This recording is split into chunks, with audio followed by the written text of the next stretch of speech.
welcome to another fantastic edition of Smell the Coffee. Today is Monday, the 6th of October, right? Am I right? Yeah, we're in October, guys. The year has flown by so fast. This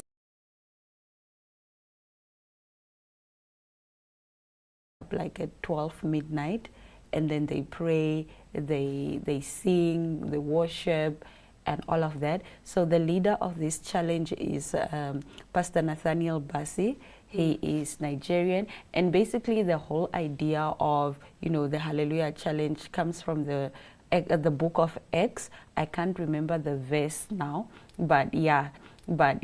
So those of you who are spiritual, those of you who want to be in touch, in tune with your spirituality, I think it's a good challenge to be part of. So it happens twice a year. We did one at the beginning of the year, and this is now to close off. To close off the year. So I did the one earlier, and I can tell you, you definitely reap the results. Really? Yeah. Wow. So it lasts for how long now, the challenge? I think we did it for 7 days. I'm not sure. So let's say if you start tomorrow, then it will end They'll tell you Tuesday. when to end. There's like a calendar. So what happens is they tell you when to start. They tell you what to do During that time? During that time, they give you the scriptures to read, what you pray for, and so forth and so on. So basically, it's on YouTube. You can follow the link. And if midnight. people are interested, just go on YouTube, put in Yes. Hallelujah Challenge, and then Yes. obviously all the details will be there.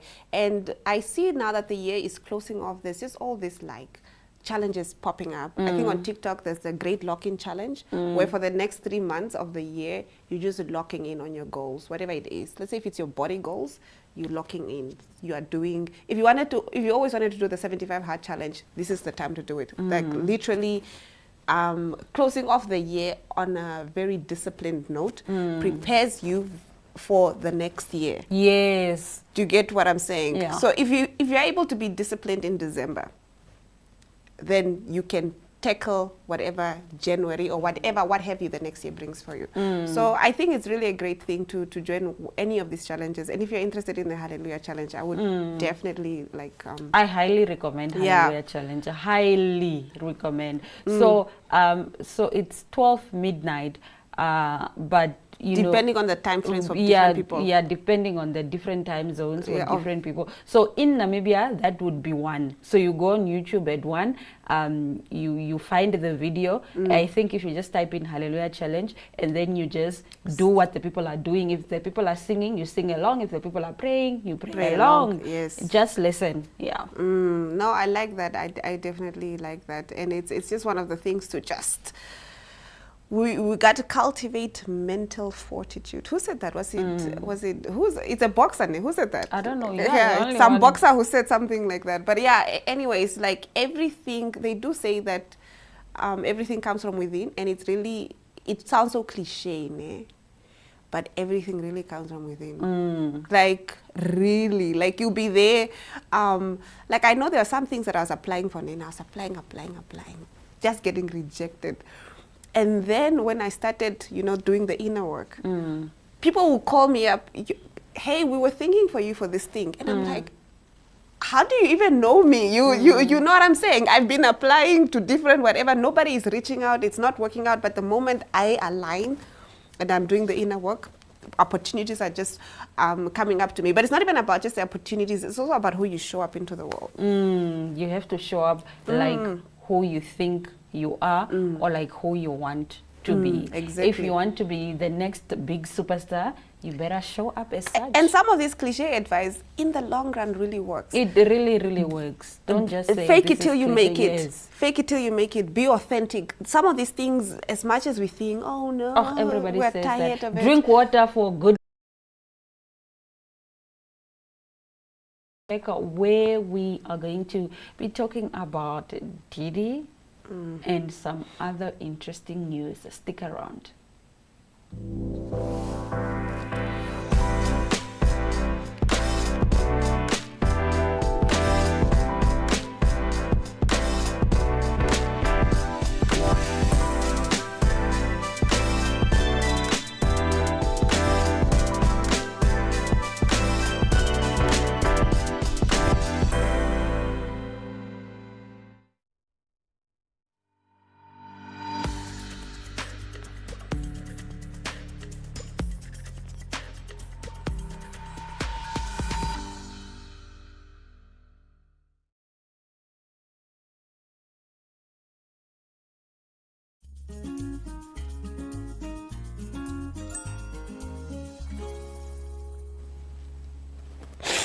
Now, before we get into the morbid news, I'm going to call it morbid news, Ina's story. I want to start us off with some really like light-hearted, very good news.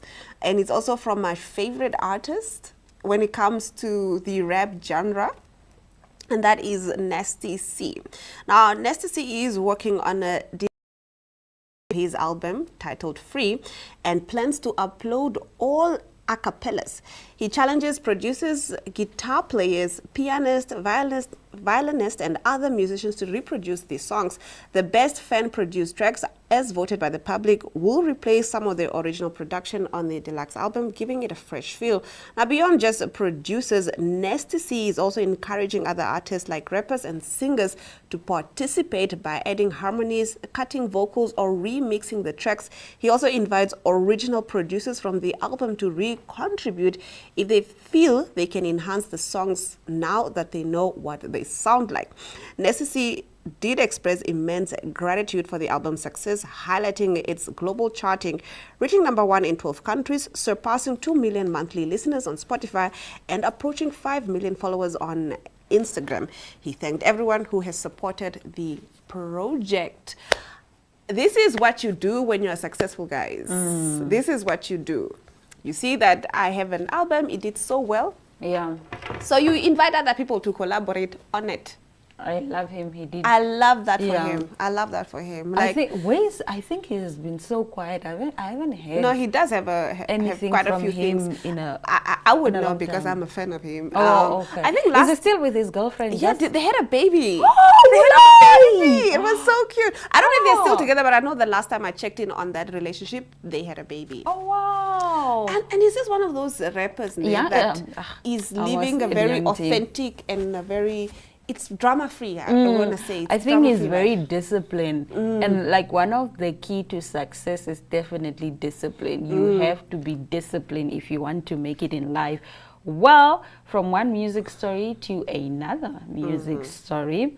So Sean Diddy Combs was sentenced to 4 years and 2 months. That's basically 50 months in federal prison on Friday, the 3rd of October, capping a high-profile legal battle that highlighted the abuse of power in the entertainment industry. The sentence follows Combs' July conviction on 2 counts of transporting people across state lines for the purpose of prostitution, charges stemming from the Mann Act. Stemming from the Mann Act. He was acquitted of more severe charges of racketeering, conspiracy, and sex trafficking, which could have led to a life sentence. Now, Judge Aaron acknowledged the harrowing testimonies of survivors, including former girlfriend Cassandra Cassie Ventura, stating that a substantial sentence was necessary to send a message that abuse against women is met with real accountability. The judge highlighted Combs' past and his savage beating of Miss Ventura, noting that Combs committed serious offenses that irreparably harmed 2 women, while he was convicted only under the Mann Act. Diddy has been acquitted for serious charges of racketeering, conspiracy, and sex trafficking. The judge thanked the victims for telling their story and coming forward to demonstrate that violence behind closed doors does not have to stay hidden. Even if you are a victim, you don't always have to be. Combs, who has been in federal custody for over a year, will receive credit for time served, meaning he faces roughly 3 years more behind bars. He also received a 500,000 USD fine and 5 years of supervised release. In his final statement to the court, the artist apologized for his disgusting, shameful, and sick past actions, though prosecutors argue his planned activities after sentencing showed a lack of remorse. The sentence fell between the 11-year term sought by prosecutors and the immediate release requested by his defense team. Yeah. Guys, So when did this news land? Was it on Friday or Saturday? I remember reading it and I was just like, when I first saw it, I first thought 50 years, and then I read it again, and 50 months. 50 months. Yes. But 4 years is not a long time. It's not a long time. Do you think it's fair? Now that you're actually reading the story, I think I got it wrong. I thought it was 50 months meant 5 years. And then because he had already served a year, then that means he will serve 4 years. But it's actually it's 4 years. He will serve 3 years because he already served a year. Yes, like 3 years is 2029. And you can also get out on probation after you did half of your sentence. So after a year and a half, so it's not even 2029, you're even far away. But so it's after maybe 2027, maybe. But still, everybody thinks he's guilty. Public perception is very much. I think his reputation, it is what it is now. We all know who Didi is, and even whether he comes out or stays in, like it's damage. No, the public perception is definitely, where we all, like you said, we all know. And his reputation, I don't know if there's any salvaging that can be done. No, I think that, people give second opportunities, especially when people have served their time, people have paid for their sins. But you think he's paid for his sins, guys? Come on. He's paying now. I mean, he's in jail. He's paying now. He's in jail. We don't get to decide how long somebody should pay for their sins. Yes, so, yeah. For sure. But I like also, let's also remember with another case as well, with another artist in the States, which was the R. Kelly case. He had another case before this last one where he was convicted severely. R. Kelly is serving how many years? I don't know, but I know it's in the lifetime range. It's in the lifetime range. He's gonna be in there for a while. Yeah. But he had another case where he was involved with a minor or whatever, and then he got acquitted of that one. So the public was like, man, we've been knowing about this man and he's been getting away with it and whatnot and whatnot. And now he's acquitted of this crime where it seemed very obvious that he's really in the wrong. And then was it a few years later, 10 years later or something? All those things came up and there was enough proof to send him to jail for I was just thinking. So sometimes the long arm of the law is long for a reason. So it is that. Yeah. Nonetheless, let's have a look at this exciting bodybuilding interview. I'm going to keep it as a secret because I want to surprise you. You will be shocked to learn who's joining us on today's episode.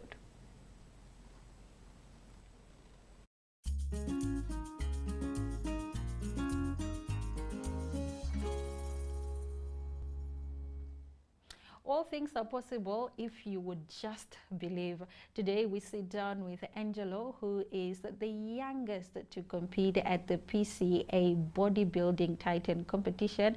And he's here to talk to us about how that felt and what motivated him to take such a big step in life and follow his dreams. How are you doing? I'm alright, how are you? I'm fine. Yes. So where do you get the courage, firstly, to join a bodybuilding competition? The thing is, I've always wanted to do it. So, you look at guys in movies, saying Arnold and all of those big characters, and you're like, I really want to be like that, be built like that. So from a young age, I've always done many different types of sports, from swimming, from cycling, from cricket. I've done everything. Oh. But eventually, nothing felt right. Then I started gymming, gained size, and I had a previous coach before this that introduced me to my current coach, Dewald, at B-Shape Fitness. And then, the journey began. Okay. And we've been training for a year now, and it's been quite a journey. I understand you're in high school. Yes. So how do you balance, academics with, bodybuilding or extracurricular activities? So this year was actually a bit tough because I wrote because I'm grade 11 this year, so I wrote my first external exams this year as well. So during that time, I would have to go gym in the mornings, or not like I'd go to school, gym right after that, then I'd have to study as well for how many hours, sleep, and the cycle repeats itself. Wow, your discipline is very inspiring. I don't have that kind of discipline, you know. I'm on Instagram, I'm on TikTok all day, every day. Yeah. Talk to us about your journey in this competition. What happened? How did it happen? I've never been to a Yes. bodybuilding competition, so I'm interested in knowing each and everything that happens step by step. Okay. So let's start from the beginning. So beginning of this year, we started with a phase called bulking. So bulking is basically when you put on size. So you put on fat as well, but mainly muscle. So then from there, you go into a cutting phase where you start getting rid of most of the fat. Wait, so you put on fat just for you Yes, to so get you- so rid you- of so it? you- So you put on weight, essentially. Okay. Then from gaining weight, you gain both fat and muscle. You can't just gain muscle. Okay. So then right after that, you go into a cutting phase where you get rid of that fat and then keep the muscle. Okay. Yeah, sounds like a lot of work. Quite a bit, yeah. And then Yeah. leading up to the show, about 4 weeks out, I got a cyst. So I actually had to have an operation, which was a bit of a setback. So I lost around 6 kilograms during that time because I was out for 3 weeks, and it was just before the show. So Yo. it was a bit of a thing. And then we pushed through. My coach told me, no, everything will be all right. We do our best. I went back to the gym even when the doctor said I shouldn't. Then another operation a week before the show. Luckily, just a small one to close up the wound and all of that. But yeah, at first I was very worried, thinking no, because the wound was lower abdomen. So I was scared, no, they might tell me no, I might not be able to compete because the stitches and all of that there. That would have been horrible Yes. after practicing all these years. Yeah. Okay, and so then what happens during the competition itself? Okay, so leading up to that week, the excitement builds up quite a bit because we went as a team. Yeah, as a team, you experience, because I think most of us, it was our first show. So experiencing things with the team was also very nice. Everyone's excited. It's difficult times, I must say. You must, because during that week, in the beginning of the week, you drink a lot of water. Going closer to the show, the water drops. To that Friday, because the show was on a Saturday, that Friday you drink very little water, and on the Saturday you drink almost no water. So yeah, on the show day, the nerves are through the roof. But yeah, you try and stay composed. You see all of these big guys, massive guys. But you're like, okay, no, let me, I worked so hard, let me just go do my best. And I must say, on stage, because I stood 2 lineups, I stood junior bodybuilding and then first timers bodybuilding. My first lineup was interesting, to say the least. To say the least. Because I cramped up quite a bit. And it wasn't ideal, but I enjoyed it, especially the one after that. The second lineup I really enjoyed it. What happens in these lineups? I'm following your story, Yes, and yes. I'm visually, putting it together piece by piece. So we are now on stage. What Yeah. happens on stage? What is this lineup? Okay, so a lineup is basically, so all of the guys in your category. So you stand in a row, then the judges will tell you, no, do that pose, do this pose. It's a workout by itself, because you have to stand there, flex every time, so like 60 seconds per pose. Yeah, but the thing is you prepare for it. So you enjoy it in the moment. Yeah. Before that, not that much, but yeah, we forget about that part. Yeah, in the end, if if you did the things you had to do before the show will go smoothly. The show will Yeah. go smoothly. Okay, let's talk about the importance of teamwork. Since you've mentioned that you travel with team members Yes. from Namibia, Yes. how is teamwork and collaboration so important? And what have you learned in this team that Yeah. you would apply for the rest of your life? So what I would say is bodybuilding is an individual sport. So having a team was a bit weird in a sense, because it was actually nice, because everyone is going through the same situations that you are experiencing, and then you can also talk to them. They're like, okay, no, but I'm doing this so that I'm not that tired at night or something like that in the morning. Then you take tips from each other, you help each other, and at the end of the day, you create friends for life. In my mind, I think bodybuilding is a confidence booster. Yes. Are there any insecurities within you? Yeah, quite a bit. The thing is, it boosts your confidence, but because everyone around you tells you, yo, you look so good, you gain so much size, but when you look at yourself in the mirror, you're like, there's so and much more. the thing is, you always compare yourself to other people. You see guys online, you're like, yo, that guy looks good. But in the meantime, the reality is you also look good, but you don't see it that way. Yeah. What would you say then to your peers? Should they, take up bodybuilding? I would say it would be good for them to do it. It's very difficult, I know, because our friends, many of my friends and the people around me think I'm a bit crazy. But because the things you have to do, the dedication you have to have, consistency, not everyone is willing to put all of that effort in. Not everyone has discipline. Yes. Okay, we wish you all the best with your studies. We wish you all the best with bodybuilding. Yes. Wish you all the best with everything that you want to, get out of this life. And well done on pursuing your dreams. I can see you are very determined and you will definitely go far.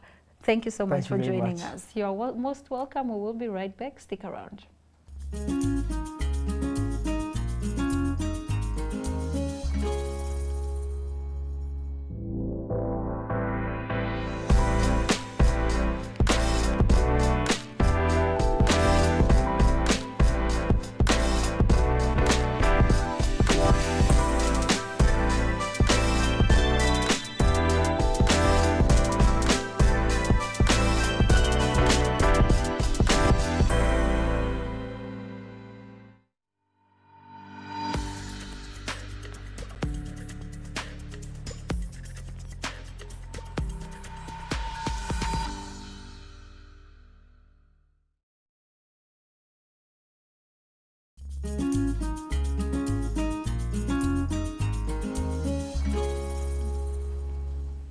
Well, that is all the time we had for you this morning. Tomorrow, same time, same place. It's a date.